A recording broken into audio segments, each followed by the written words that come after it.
നവ്യ അത് അങ്ങനെ പറയണ്ടായിരുന്നു, നവ്യ അങ്ങനെ ചെയ്യണ്ടായിരുന്നു, ഞങ്ങൾ അത് നവ്യയുടെ അടുത്തുനിന്ന് പ്രതീക്ഷിച്ചിട്ടില്ല എന്നുള്ളത്. എഡ്യൂക്കേറ്റഡ് ആയിട്ടുള്ള പൊളിറ്റീഷ്യൻസ് കടന്നു വരേണ്ടത് കാലഘട്ടത്തിൻ്റെ അനിവാര്യതയാണ്. വീണ ഫിലിപ്പ് നമ്മുടെ മേയറായിരുന്ന ഒരു വ്യക്തി, രാഷ്ട്രീയത്തിന് അതീതമായിട്ട് വ്യക്തിബന്ധം കാത്തു സൂക്ഷിക്കുന്ന ഒരു ആളാണ്. ഞങ്ങൾ രണ്ടുപേരും കിവിയും ഡ്രാഗൺ ഫ്രൂട്ടും ഒക്കെ തന്നെയാണ് നമ്മുടെ വിഷുക്കണിയിൽ ഇടം പിടിച്ചിട്ടുള്ളത്. മഹിളാ മോർച്ച സംസ്ഥാന അധ്യക്ഷ നവ്യ ഹരിദാസാണ് നമ്മളോടൊപ്പം ഉള്ളത്. വിഷുവാണ്. വിഷുവിന് നമ്മൾ രാഷ്ട്രീയമൊക്കെ ഒരുപാട് അതിനു മുമ്പ് ചർച്ച ചെയ്തു. ആദ്യത്തെ ചോദ്യം എന്ന് പറയുന്നത്, സോഫ്റ്റ്വെയർ എഞ്ചിനീയർ ആയിരുന്നു, പെട്ടെന്നാണ് രാഷ്ട്രീയത്തിലേക്കുള്ളൊരു പ്രവേശനം എന്ന് പറയുന്നത്. എങ്ങനെയാണ്? ചെറുപ്പം മുതൽ രാഷ്ട്രീയത്തോട് താല്പര്യമുണ്ടോ, അല്ലെങ്കിൽ ആക്സിഡൻ്റലായി സംഭവിച്ചതാണോ? എങ്ങനെയാണ്? രാഷ്ട്രീയത്തോടൊരു താല്പര്യം എന്ന് പറയുമ്പോൾ സംഘകുടുംബം തന്നെയാണ്. ചെറുപ്പം മുതൽ കണ്ടുവരുന്നതും എൻ്റെ അച്ഛനും അച്ഛൻ്റെ ജ്യേഷ്ഠന്മാരും അനിയന്മാരും ഒക്കെ RSSൻ്റെ ഭാഗമായിട്ടുള്ള ആളുകൾ തന്നെയാണ്. അപ്പോൾ ആ തരത്തിലുള്ള ഒരു കാഴ്ചപ്പാടുണ്ടായിരുന്നു എന്നല്ലാതെ രാഷ്ട്രീയത്തിലേക്ക് കടന്നു വരണം, മത്സരിക്കണം എന്നൊരിക്കൽ പോലും ഞാൻ മനസ്സുകൊണ്ട് ആഗ്രഹിച്ചിരുന്നതല്ല. അത് വന്നു ചേർന്നതാണ്. ഞാൻ പഠിച്ചതും വളർന്നതും ഒക്കെ ഇവിടെ കോഴിക്കോട് ഈ ഭാഗത്ത് തന്നെയാണ്, ബിലാത്തുകുളം ഭാഗത്ത് തന്നെയാണ്. ചിന്മയ വിദ്യാലയമാണ് 10ാം ക്ലാസ് വരെ പഠിച്ചത്. അത് കഴിഞ്ഞ് +2 ഈസ്റ്റിൽ ഗവൺമെൻറ് ഹയർ സെക്കൻഡറിയിൽ. അത് കഴിഞ്ഞ് BTech ചെയ്തിട്ടുള്ളത് KMCTയിൽ. BTech കഴിഞ്ഞ് ജോലി കിട്ടി ഇവിടെ ഹൈദരാബാദ് HSBCയിലായിരുന്നു സോഫ്റ്റ്വെയർ എഞ്ചിനീയറായിട്ട്. 2 വർഷം കഴിഞ്ഞപ്പോൾ കല്യാണം കഴിഞ്ഞു. ഹസ്ബൻഡ് പുറത്തായത് കാരണം സിംഗപ്പൂർ അവിടെ സെറ്റിൽഡ് ആയിരുന്നു കുറച്ച് വർഷം. അത് കഴിഞ്ഞ് ഒരു അവധിക്ക് വേണ്ടി നാട്ടിലേക്ക് വന്നപ്പോഴാണ് 2015 ആ സമയത്ത് ഇലക്ഷൻ ആയിരുന്നു. ഈ വാർഡ് സ്ത്രീ സംവരണ വാർഡായി മാറി. ആ സ്ത്രീ സംവരണ വാർഡായ സമയത്ത് അവിടേക്ക് മത്സരിക്കാൻ അനുയോജ്യരായിട്ടുള്ള ഒരാളെ തപ്പി ഞങ്ങളുടെ പാർട്ടിക്കാർ നടക്കുമ്പോഴാണ് എന്നെ കണ്ടെത്തിയത്.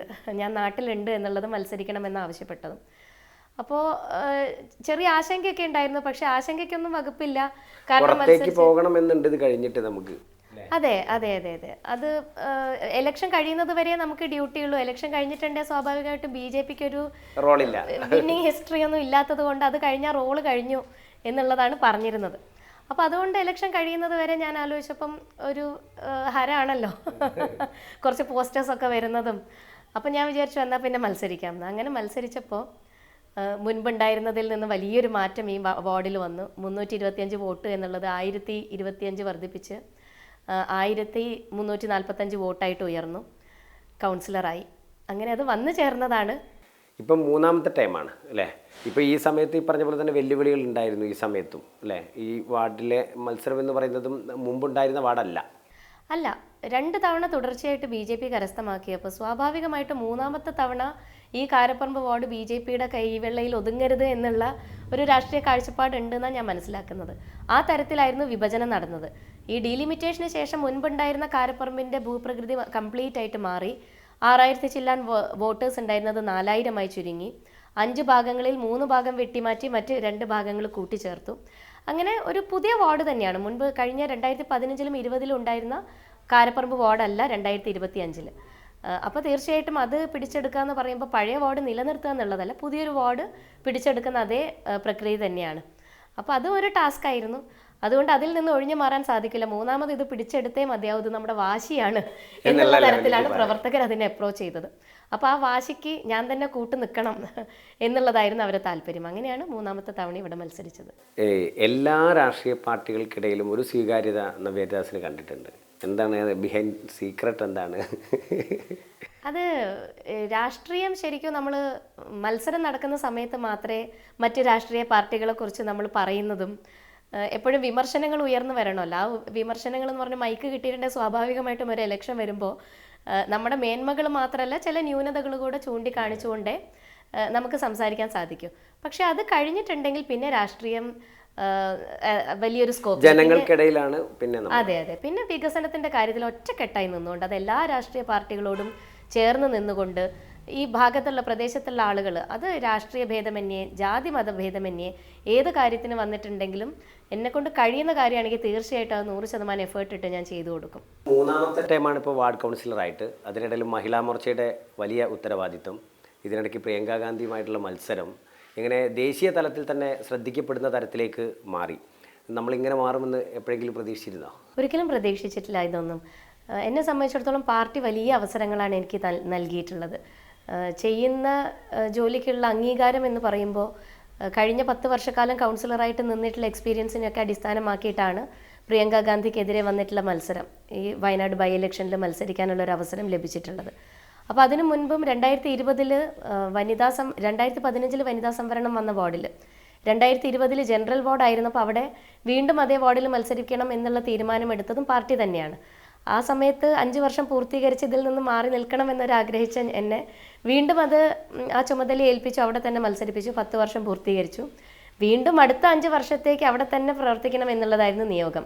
കാരണം കാരപ്പറമ്പ് വാർഡ് 10 വർഷം കഴിഞ്ഞ സമയത്ത് വിഭജനം വന്നതിന് ശേഷം വലിയ തോതിൽ വാർഡ് മുറിച്ച് കീറി ഒരു ഷേപ്പ്ലെസ് ആക്കി മാറ്റിയിരിക്കുന്ന ഇതിൻ്റെ കോൺസ്റ്റിറ്റ്യുവൻസിയിൽ പെട്ടിട്ടുള്ള ആളുകൾ മുഴുവനും വിഭജിച്ച് പല വാർഡുകളിലേക്ക് മാറ്റി എടുത്ത് ഒരു പുതിയ വാർഡാക്കിയിട്ടാണ് മാറ്റിയിട്ടുള്ളത്. അപ്പോൾ കാരപ്പറമ്പ് പിന്നീട് BJPക്ക് കിട്ടരുത് എന്നുള്ള രീതിയിൽ തന്നെയായിരുന്നു വിഭജനം നടന്നിരുന്നത്. അതുകൊണ്ട് നിർബന്ധമായിട്ടും അത് പിടിച്ചെടുക്കണം എന്നുണ്ടെങ്കിൽ ഞാൻ തന്നെ മത്സരിക്കണം എന്നുള്ളൊരു നിർദ്ദേശം പാർട്ടി മുൻപോട്ട് വെച്ചതാണ്. അതിനിടയിലാണ് കോഴിക്കോട് സൗത്തിൽ ഉണ്ടായിരുന്ന നിയമസഭാ ഇലക്ഷൻ, വയനാട് ലോക്സഭയിലേക്ക് വന്നിട്ടുള്ള ബൈ ഇലക്ഷൻ. ഇതിലൊക്കെ ഒരിക്കലും ഒരു സ്ഥാനം അങ്ങോട്ട് ഞാൻ ചോദിച്ചു വാങ്ങിയിട്ടില്ല, എല്ലാം ഇങ്ങോട്ടേക്ക് വന്നു ചേർന്നിട്ടുള്ളതാണ്. നമ്മളുടെ ഫീൽഡ് തന്നെ വേറെയാണ്. നേരെ മറിച്ച് രാഷ്ട്രീയത്തിലേക്ക് വരുന്ന സമയത്ത് ഒരുപാട് പരിമിതികളുണ്ടാകും. എങ്ങനെയാണ് ഒരു കുടുംബത്തിൻ്റെ സപ്പോർട്ട്? നല്ല സപ്പോർട്ടാണ്. കുടുംബത്തിൻ്റെ സപ്പോർട്ടില്ലാതെ എനിക്ക് എവിടെ എത്താൻ സാധിക്കില്ല. ഹസ്ബൻഡ് എബ്രോഡാണ്, അദ്ദേഹത്തിൻ്റെ എല്ലാ പിന്തുണയും എനിക്കുണ്ട്. 2 മക്കളാണ്. മോൻ 10th കഴിഞ്ഞു, മോള് 4th കഴിഞ്ഞു. മക്കളും എല്ലാ കാര്യങ്ങളോടും അഡ്ജസ്റ്റ് ചെയ്യുന്ന മക്കളാണ്. എപ്പോഴും ഞാൻ അടുത്ത് വേണമെന്നോ ഞാൻ വെച്ച ഭക്ഷണം തന്നെ കഴിക്കണം എന്നോ ഒന്നും ഒരു ആഗ്രഹം പ്രകടിപ്പിക്കാത്ത മക്കളാണ്. ഒരു പക്ഷേ അവരങ്ങനെ ആഗ്രഹം പ്രകടിപ്പിച്ചാൽ അത് സാധ്യമാകുന്ന ഒരു പശ്ചാത്തലമല്ല ഇപ്പോൾ ഉള്ളത്. അപ്പോൾ എല്ലാത്തിനും അഡാപ്റ്റ് ചെയ്ത് പോകുന്ന ഒരു രീതിയാണ് ഉള്ളത്. അതുപോലെ എൻ്റെ പാരൻസിൻ്റെ സപ്പോർട്ടും ഹസ്ബൻഡിൻ്റെ അമ്മയുടെ സപ്പോർട്ടും. ഒരു ഇലക്ഷൻ വരുന്ന സമയത്ത് എൻ്റെ കുട്ടികളെ നോക്കാൻ എൻ്റെ കുടുംബത്തോടൊപ്പം എൻ്റെ ഈ പ്രദേശത്തുള്ള എല്ലാവരും, സഹപ്രവർത്തകരെല്ലാവരും അതിന് മുന്നിട്ടിറങ്ങാറുണ്ട്. അതുകൊണ്ട് എല്ലാവരും കൂടി ഒന്നിച്ച് ഒറ്റക്കെട്ടായിട്ട് എൻ്റെ കൂടെ നിൽക്കുന്നതുകൊണ്ടാണ് ഇതുവരെയുള്ള വിജയമൊക്കെ എനിക്ക് കരസ്ഥമാക്കാൻ സാധിച്ചത്. ഈ വിദ്യാസമ്പന്നരായിട്ടുള്ള ആളുകളെ സംബന്ധിച്ച് പൊതുവേ ചില ആളുകൾ പറഞ്ഞു കേൾക്കാറുണ്ട് രാഷ്ട്രീയം ഒരു മോശപ്പെട്ട സംഗതിയാണെന്ന്. അവിടെ നിന്നാണ് നവ്യ അത്തരമൊരു കരിയർ ഉപേക്ഷിച്ചുകൊണ്ട് പ്രത്യേകിച്ച് രാഷ്ട്രീയത്തിലേക്ക് വരുന്നത്. പുതിയ തലമുറയുടെ പ്രത്യേകിച്ച് പെൺകുട്ടികളോട് എന്താണ് പറയാനുള്ളത്? രാഷ്ട്രീയത്തിനെ കുറിച്ച് ഇതുവരെ ഉണ്ടായിരുന്ന കൺസെപ്റ്റ് മുഴുവൻ മാറ്റിമറിക്കാൻ സമയമായി എന്നാണ് ഞാൻ വിശ്വസിക്കുന്നത്. ഒരു പക്ഷേ നമ്മുടെ നാട്ടിൽ തന്നെയാണ് ഇത്തരം ഒരു വികൃതമായിട്ടുള്ള രീതിയിലെ രാഷ്ട്രീയ കാഴ്ചപ്പാടുകളൊക്കെ ഉള്ളത്. പുറം രാജ്യങ്ങളിലൊക്കെ നോക്കുമ്പോൾ രാഷ്ട്രീയം വളരെ ജെനുവിനായി വളരെ ലെജിബിളായിട്ട് കാണുന്ന ഒരു രീതിയാണ് ഇപ്പോഴുള്ളത്. ഇവിടെ പല തരത്തിലുള്ള നമുക്ക് നിയമസഭ നോക്കിയിട്ടുണ്ടെങ്കിലും പാർലമെൻറ്റിലൊക്കെ നോക്കുമ്പോൾ വിമർശനം എപ്പോഴും വേണം. വിമർശനം ഉണ്ടെങ്കിൽ ഒരിക്കലും നമ്മുടെ നാടിൻ്റെ പുരോഗതിയിലേക്ക് എത്തിക്കണം എന്നുണ്ടെങ്കിൽ എല്ലാ കാര്യങ്ങളിലും വിമർശനം ഉണ്ടാവണം. പക്ഷെ അത് പുരോഗമനാത്മകമായിട്ടുള്ള വിമർശനങ്ങളായിരിക്കണം. പലപ്പോഴും വിമർശിക്കാൻ വേണ്ടി വിമർശിക്കുന്ന ഒരു രീതി നമ്മൾ കാണാറുണ്ട്. അതിൽ നിന്ന് മാറി നാടിൻ്റെ പ്രോഗ്രസ്സിന് വേണ്ടി ഒറ്റക്കെട്ടായി നിൽക്കുകയും എന്നാൽ എതിർക്കപ്പെടേണ്ടവയെ എതിർത്തുകൊണ്ട് മുൻപോട്ട് പോകുന്ന ഒരു പ്രവണത തീർച്ചയായിട്ടും രാഷ്ട്രീയത്തിലേക്ക് കടന്നു വരണം. ഇവിടെ ആ ഒരു പ്രവണത ഇല്ലാത്തതും വിദ്യാഭ്യാസത്തിൻ്റെ കുറവ് കൊണ്ട് തന്നെയാണെന്നാണ് ഞാൻ വിശ്വസിക്കുന്നത്. പലപ്പോഴും പല മിനിസ്റ്റർ ലെവലിലുള്ള ആളുകളും അവരുടെ പക്വതയില്ലായ്മ കാരണം പല എക്സ്പോഷേഴ്സും ഉണ്ടാവുന്നത് നമുക്കെല്ലാവർക്കും ഈ പൊളിറ്റിക്സിനെ തന്നെ ഒരു ഡിറ്റർമിൻ ചെയ്യുന്ന ഒരു സ്ഥിതിയിലേക്ക് തള്ളിവിടും. അപ്പോൾ അതുകൊണ്ട് തീർച്ചയായിട്ടും എഡ്യൂക്കേറ്റഡ് ആയിട്ടുള്ള പൊളിറ്റീഷ്യൻസ് കടന്നു വരേണ്ടത് കാലഘട്ടത്തിൻ്റെ അനിവാര്യതയാണ്. ഇന്ന് നമുക്കറിയാം AI ആണ് എല്ലാം കൺട്രോൾ ചെയ്യുന്നത്. ഈ AI മാറുന്ന പശ്ചാത്തലത്തിലും പണ്ടുണ്ടായിരുന്ന അതേ രീതിയിലുള്ള ഒരു പരമ്പരാഗത രീതി, ആ രീതിയിൽ നിന്നൊരു മാറ്റം തീർച്ചയായിട്ടും പൊളിറ്റിക്സിൽ കടന്നു വരണം. അത് വരണം എന്നുണ്ടെങ്കിൽ യൂത്ത് ഇതിലേക്ക് കടന്നു വരണം. ഒരിക്കലും ഇതൊരു ഡേർട്ടി ഫീൽഡ് അല്ല. കാരണം നമ്മുടെ നാടിൻ്റെ ഭാവി നിശ്ചയിക്കുന്നത് ഈ ഇരിക്കുന്ന പൊളിറ്റീഷ്യൻസ് എല്ലാവരും ചേർന്നാണ്. നമ്മുടെ നാട് ഏത് പ്രകാരം ഉയരണം എന്നുള്ളത് ഡിറ്റർമിൻ ചെയ്യുന്നത് നമ്മളെല്ലാവരുമാണ്. ആ ഡിറ്റർമിനിങ് ഫാക്ടേഴ്സ് അത് അവരുടെ ആ ഒരു പൊട്ടൻഷ്യൽ ഉണ്ടെങ്കിൽ മാത്രമേ ഉള്ളൂ നമ്മുടെ നാടിനെ പുരോഗതിയിലേക്ക് നയിക്കാൻ സാധിക്കൂ. അതുകൊണ്ട് എല്ലാവരും ഞാൻ രാഷ്ട്രീയത്തിലേക്ക് വെൽക്കം ചെയ്യാണ്. ഇത് തീർച്ചയായിട്ടും ഒരുപാട് എക്സ്പോഷർ ഉള്ളൊരു ഫീൽഡാണ്, നല്ല ഫ്യൂച്ചറുള്ള ഫീൽഡാണ്. നമ്മൾ ഡിറ്റർമിനിസ്റ്റിക് ആയിട്ട് ഓപ്റ്റിമിസ്റ്റിക് ആയിട്ട് സെൽഫ് റിലയൻ്റ് ആയിട്ട് മുൻപോട്ട് പോവുകയാണെങ്കിൽ തീർച്ചയായിട്ടും ഇതിലും ആളുകൾക്ക് ശോഭിക്കാൻ സാധിക്കും. രാഷ്ട്രീയമൊക്കെ മാറ്റി നിർത്തിയാൽ നമുക്ക് റോൾ മോഡൽ എന്ന് നവ്യയ്ക്ക് തോന്നുന്ന കേരളം കണ്ട മികച്ച വനിതാ നേതാക്കൾ ആരൊക്കെയായിരിക്കാം? കേരളം കണ്ട വനിതാ നേതാക്കൾ എന്ന് പറയുമ്പോൾ നമ്മൾ രാഷ്ട്രീയ രീതിയിൽ നോക്കുന്ന സമയത്ത് ആ തരത്തിൽ ഉയർത്തിക്കാട്ടാൻ പറ്റുന്ന ആളുകളുണ്ടോ എന്നുള്ളത് ശരിക്കും പരിശോധിക്കേണ്ടതാണ്. നമ്മളെപ്പോഴും രാഷ്ട്രീയത്തിലുള്ളത് നോക്കുന്ന സമയത്ത് സുഷമ സ്വരാജ് അവർ രാഷ്ട്രീയത്തിന് അതീതമായിട്ട് അവർക്കൊരു ബന്ധം കാത്തു സൂക്ഷിക്കാൻ സാധിച്ചിട്ടുണ്ട്. അവർ വിമർശിക്കുന്നതും അവർ പിന്താങ്ങുന്നതും എല്ലാം തീർച്ചയായിട്ടും മാതൃകാപരമായിട്ടുള്ള കാര്യങ്ങളാണ്. നമ്മുടെ ഭാരതത്തിൻ്റെ തന്നെ ഒരു അമ്മ എന്നുള്ള രീതിയിലേക്ക് രാഷ്ട്രീയ ഭേദമന്യേ അവരെ എല്ലാവരും ഇരു കൈ നീട്ടി സ്വീകരിച്ചിട്ടുള്ള വ്യക്തിയാണ്. അതുപോലെ ജീവിത കാലഘട്ടങ്ങളിൽ ഒരിക്കൽ പോലും അവർക്കെതിരായിട്ടൊരു ആരോപണങ്ങൾ, വിമർശനങ്ങളൊന്നും ഉയർന്നു വന്നിട്ടില്ല. അതായത് ചെയ്യുന്ന ജോലി അവർ എത്ര കാലം രാഷ്ട്രീയത്തിൽ ഉണ്ടായിരുന്നു അത്രയും കാലം ആത്മാർത്ഥമായിട്ട് ആ സേവനം നടത്തി എന്നുള്ളത് തന്നെയാണ് അവരെ വേറിട്ട് നിർത്തുന്നത്. അതുകൊണ്ട് പല കാര്യങ്ങളിലും അവരുടെ പെരുമാറ്റം നോക്കുമ്പോഴും ഒരിക്കലും ഒരു പൊട്ടിത്തെറിക്കുന്ന രീതിയിലേക്ക്, ഇന്ന് കാണുന്ന രാഷ്ട്രീയത്തിൻ്റെ രീതിയിലേക്കൊന്നും അവരൊരിക്കലും വഴിമാറി പോയിട്ടില്ല. അപ്പോൾ അത് തീർച്ചയായിട്ടും അപ്രീഷിയേറ്റ് ചെയ്യേണ്ടതാണ്, മാതൃകാപരമാണ്. മറ്റ് രാഷ്ട്രീയ കക്ഷികളിലുള്ള വനിതകൾ ഇപ്പം എന്തായാലും വ്യക്തിപരമായി ബന്ധം ഉണ്ടായിരിക്കുമല്ലോ. അതിനകത്ത് ആരൊക്കെയായിട്ടാണ് ഏറ്റവും വ്യക്തിപരമായി അടുപ്പമുള്ളത്? ഇപ്പോൾ ഇടതുപക്ഷമാണെങ്കിലും ശരി, കോൺഗ്രസ് ആണെങ്കിലും ഒക്കെ ബന്ധമുണ്ടാവും. എനിക്ക് പുറത്തു നിന്നും അങ്ങനെ തെരഞ്ഞെടുപ്പ് കഴിഞ്ഞ് ജയിച്ച് വരുന്ന സമയത്ത് പോലും എനിക്ക് അത്ര ഇടപെടലുകളൊക്കെ ഞാൻ നേരിട്ട് കണ്ടിട്ടുള്ള ഒരാൾ കൂടിയാണ്. ആരൊക്കെയായിട്ടാണ് അത്തരത്തിലുള്ള അടുപ്പങ്ങൾ? തീർച്ചയായിട്ടും ഒരു രാഷ്ട്രീയ പാർട്ടിയുടെ ആളുകളെ മാത്രം നിന്നുകൊണ്ടല്ല പോകുന്നത്. എല്ലാ രാഷ്ട്രീയ പാർട്ടികളെയും ഉൾക്കൊള്ളാനുള്ളൊരു മാനസികാവസ്ഥ നമുക്ക് വേണം. അതുകൊണ്ട് തന്നെ എല്ലാ പൊളിറ്റീഷ്യൻസുമായിട്ട് ഒരു നല്ല റിലേഷൻഷിപ്പ് കാത്തു സൂക്ഷിക്കുന്ന ആളാണ് ഞാൻ. കോർപ്പറേഷനിൽ ഇതുവരെ ഉണ്ടായിരുന്നത് 7 കൗൺസിലേഴ്സ് മാത്രമാണ്. പക്ഷേ 75 കൗൺസിലേഴ്സ് ഉണ്ടെങ്കിൽ ആ 75 കൗൺസിലേഴ്സുമായിട്ട് നല്ല രീതിയിൽ മുൻപോട്ട് പോയിട്ടുള്ള, അതുകൊണ്ട് തന്നെയാണ് അവിടേക്ക് അങ്ങനെ ഉണ്ടെങ്കിലേ നമുക്ക് ആ ഒരു കോർപ്പറേഷൻ ഓഫീസിലേക്ക് കടന്നു ചെല്ലാൻ സാധിക്കും. നമ്മുടെ ചുറ്റുമുള്ള അന്തരീക്ഷം എങ്ങനെയാണോ അതിനനുസരിച്ചിരിക്കും നമ്മുടെ അവിടെയുള്ള പ്രസൻസ്. കഴിഞ്ഞ ടേമിൽ ഇടതുപക്ഷത്തിൻ്റെ നോക്കുകയാണെങ്കിൽ തീർച്ചയായിട്ടും ബീന ഫിലിപ്പ് നമ്മുടെ മേയറായിരുന്ന ഒരു വ്യക്തി, രാഷ്ട്രീയത്തിന് അതീതമായിട്ട് വ്യക്തിബന്ധം കാത്തു സൂക്ഷിക്കുന്ന ഒരു ആളാണ്. ഞങ്ങൾ രണ്ടുപേരും, ഞാൻ കാര്യങ്ങളൊക്കെ ഉണ്ടാകുന്ന സമയത്ത് മേയറെ വിളിച്ച് സംസാരിക്കാറുണ്ട്. എനിക്ക് ജെനുവിൻ ആയിട്ടുള്ള കുറച്ച് ഉപദേശങ്ങൾ തരാറുണ്ട്. ഞാൻ ചെന്ന് കാണാറുണ്ട്. ചെന്ന് കാണുമ്പോൾ ഞാൻ ചോദിക്കും, ഞാൻ വന്ന് കണ്ടിട്ടുണ്ടെങ്കിൽ അത് ഏതെങ്കിലും തരത്തിൽ നിങ്ങളെ ബാധിക്കുമോ എന്നുള്ളത് ഞാൻ ചോദിച്ച് പെർമിഷൻ എടുത്തിട്ടേ പോവാറുള്ളൂ.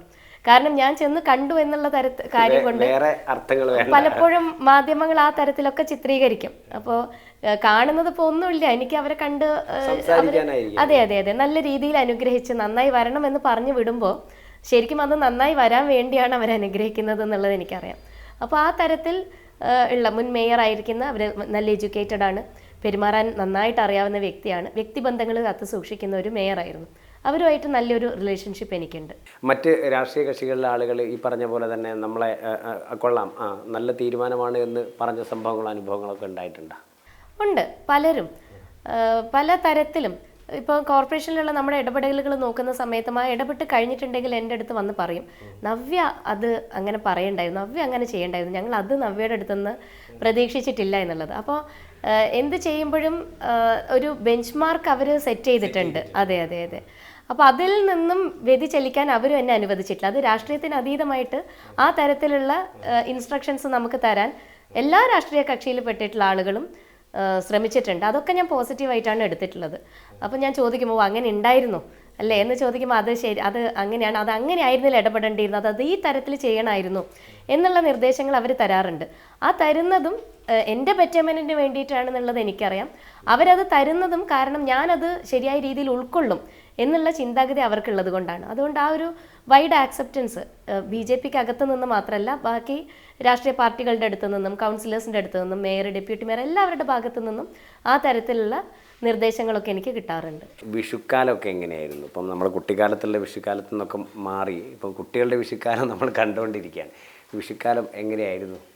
പണ്ടുണ്ടായിരുന്ന വിഷുക്കാലം എന്ന് പറയുമ്പോൾ തറവാട്ടിലായിരുന്ന സമയത്ത് വിഷുവിൻ്റെ സമയത്ത് ഒരു വൈറ്റ് വാഷ് ചെയ്യലും പിന്നെ വീട് മൊത്തത്തിൽ ഒന്ന് അലങ്കരിക്കും. ഇന്ന് അതൊന്നും ഇല്ല. എന്ന് വെച്ചാൽ കേട്ടനും എന്തൊക്കെ ഉണ്ടോ വീട്ടിൽ അതൊക്കെ എടുത്ത് അലക്കി ഉണക്കി പുറംകണി വെക്കുന്ന ഒരു ഇതുണ്ട്. പുറംകണി എന്ന് പറയുമ്പോൾ വീടിൻ്റെ ചുറ്റുവട്ടത്തുള്ള എല്ലാ ഭാഗവും അടിച്ചു കൂട്ടി വിഷുവിൻ്റെ തലേ ദിവസം കത്തിക്കും, അതിൽ പടക്കിടും. അതെ അതെ അതെ. അങ്ങനെ ഉള്ള ഒരുപാട് കാര്യങ്ങളുണ്ടായിരുന്നു. ഇന്ന് അതൊക്കെ മാറി. ഇന്ന് വീടിന് ചുറ്റും ഇൻ്റർലോക്കാണ്, നമുക്ക് പുറംകണി വെക്കാനുള്ളൊരു സാഹചര്യം ഇല്ല.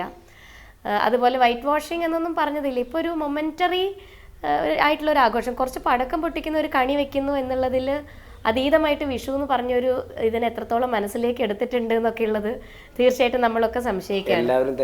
എല്ലാവരും തിരക്കിലാണ്. കണി വെക്കുന്ന കാര്യങ്ങൾ ഇപ്പം നോക്കുമ്പോൾ നമ്മൾ ഫേസ്ബുക്കിലും ഇതിലൊക്കെ അപ്ലോഡ് ചെയ്യുന്നത് കൊണ്ട് തന്നെ കണി ഓരോ പ്രാവശ്യം വരുന്ന സമയത്ത് അത് എത്രത്തോളം ആഡംബരത്തിലേക്ക് മാറാം എന്നുള്ള തരത്തിലാണ് നമ്മൾ ചിന്തിക്കുന്നത്.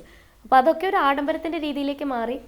ചടങ്ങ് ആചാരങ്ങളൊക്കെ എല്ലാവരും കാണിക്കാനുള്ളൊരു രീതിയിലേക്ക്. ഇപ്പോൾ വിഷു കണി വെച്ചിട്ടുണ്ടെങ്കിൽ രാത്രി 2 മണിക്ക് 3 മണിക്കാണ് കണി വെക്കുന്നതെങ്കിൽ ആ സമയത്ത് തന്നെ ഫേസ്ബുക്കിലും സ്റ്റേറ്റസിലും അപ്ലോഡായി റീൽസായി അതെല്ലാം വരുന്നൊരു കാലഘട്ടമാണ്. അതുകൊണ്ട് മുൻപുണ്ടായിരുന്നതിൽ മാറ്റം എന്നും നമുക്ക് പറയാൻ സാധിക്കും. കാരണം വിഷുക്കണി എന്ന് പറയുന്നത് ഏറ്റവും ഐശ്വര്യ സമൃദ്ധമായിട്ടുള്ള കണിയാണ് ഇപ്പോൾ എല്ലാവരും ഒരുക്കുന്നത്.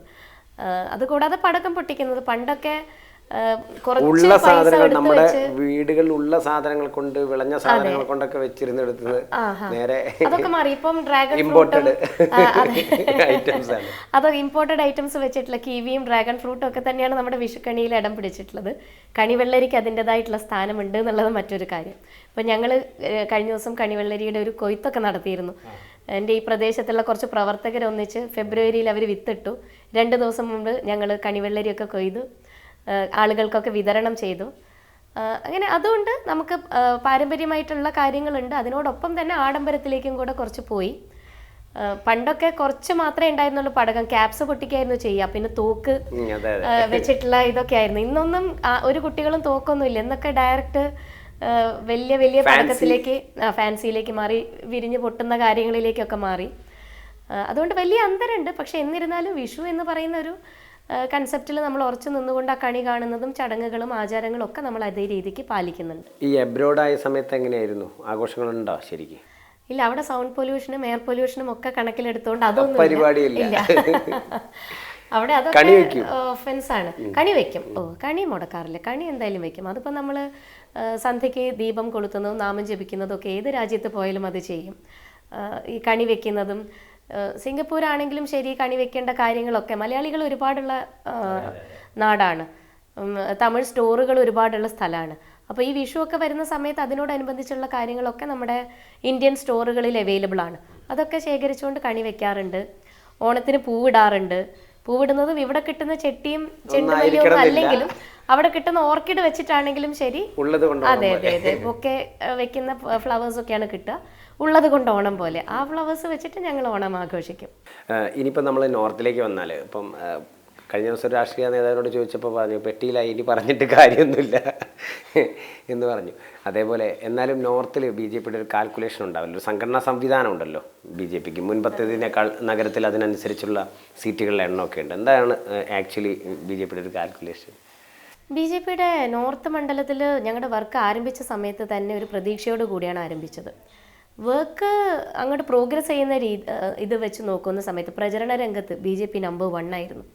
അത് മറ്റ് രാഷ്ട്രീയ പാർട്ടിയിൽ പെട്ടിട്ടുള്ള ആളുകൾ പോലും, ഞാൻ ഇന്നലെ കോൺഗ്രസിൻ്റെ ഒരു നേതാവിനെ കണ്ടിരുന്നു, അദ്ദേഹം പറഞ്ഞിട്ടുള്ളത് പ്രചരണ കാര്യത്തിൽ നിങ്ങളാണ് നമ്പർ 1, എവിടെ നോക്കിയാലും നിങ്ങളുടെ ബോർഡും പോസ്റ്റേഴ്സും ആണ് എന്നുള്ളതാണ്. അപ്പോൾ ആ തരത്തിൽ ബി ജെ പി മുൻപ് ഒപ്പത്തിനൊപ്പം നിന്നിരുന്നതോ അല്ലെങ്കിൽ ഒരു പടി താഴെ നിന്നിരുന്ന രംഗങ്ങളിലെല്ലാം തന്നെ നമ്പർ 1 ആയിട്ട് ഉയരാൻ സാധിച്ചിട്ടുണ്ട്. ഇവിടെ സ്ഥാനാർത്ഥി എന്നുള്ള നിലയിൽ നോക്കുന്ന സമയത്ത് ഡിക്ലറേഷൻ വന്നതിൻ്റെ പിറ്റേ ദിവസം മുതൽ രാവിലെ 6:30 മുതൽ രാത്രി 12 മണി വരെ ഞാൻ ഫീൽഡിലുണ്ട്. അപ്പം മറ്റ് സ്ഥാനാർത്ഥികൾ എത്രത്തോളം ഉണ്ടായിരുന്നു എന്നുള്ളതും ജനം വിലയിരുത്തിക്കൊണ്ടിരിക്കുകയാണ്. അതുകൊണ്ട് തന്നെ ലാസ്റ്റ് ലാപ്പിലേക്ക് എത്തിയ സമയത്ത് പൂർണ്ണമായിട്ടുള്ള വിജയപ്രതീക്ഷയായിട്ടാണ് ഞങ്ങൾ മുന്നോട്ട് പോയിട്ടുള്ളത്. വിജയപ്രതീക്ഷ എന്ന് പറയുമ്പോൾ നല്ല വോട്ടിൻ്റെ ഭൂരിപക്ഷത്തിൽ വിജയിക്കും എന്നുള്ള ഒരു അഭിപ്രായമാണ് എല്ലാ ഭാഗത്തു നിന്നും ഉയർന്നു വന്നിട്ടുള്ളത്.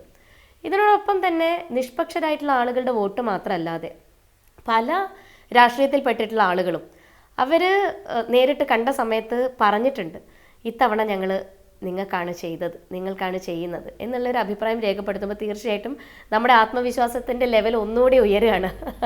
അതുകൊണ്ട് ഫുൾ കോൺഫിഡൻസിലാണ് ഇപ്പോൾ ഇരിക്കുന്നത്, ബാക്കി റിസൾട്ട് വരുമ്പോൾ. ഈ വിഷുദിനത്തിൽ നല്ല തിരക്കാണെന്നറിയാം. നല്ല തിരക്കുകൾക്കിടയിൽ ഏതായാലും നമ്മളോട് സംസാരിച്ചതിൽ വളരെയധികം സന്തോഷമുണ്ട്. തീർച്ചയായിട്ടും ഇവിടെ വന്നതിലും എന്നോടൊപ്പം ഒരു സമയം ചെലവഴിച്ചതിലും എനിക്കും സന്തോഷം.